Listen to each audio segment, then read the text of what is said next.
Diary of a Wimpy Kid by Jeff Kinney. Narrated by Ramon de Ocampo. October. Saturday. The Crossland haunted house really got me thinking. Those guys were charging $5 a pop, and the line stretched halfway around the school. I decided to make a haunted house of my own. Actually, I had to bring Rowley in on the deal, because Mom wouldn't let me convert our first floor into a full-out haunted mansion.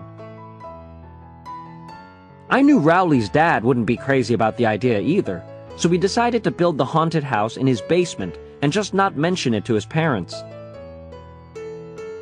Me and Rowley spent most of the day coming up with an awesome plan for our haunted house. Here was our final plan. A hall of screams, a lake of blood, a bottomless pit, a rat tunnel, a maze of 1,000 skulls, a knife alley, a severed hand hall, and last, a death slide into an acid lake. I don't mean to brag or anything, but what we came up with was way better than the Crossland High School haunted house. We realized we were going to need to get the word out that we were doing this thing, so we got some paper and made up a bunch of flyers. Haunted house with live sharks. I'll admit, maybe we stretched the truth a little in our advertisement, but we had to make sure people actually showed up. By the time we finished putting the flyers up around the neighborhood and got back to Rowley's basement, it was already 2:30, and we hadn't even started putting the actual haunted house together yet. So we had to cut some corners from our original plan. When 3 o'clock rolled around, we looked outside to see if anyone had showed up, and sure enough, there were about 20 neighborhood kids waiting in line outside Rowley's basement. Now, I know our flyer said admission was 50 cents, but I could see that we had a chance to make a killing here.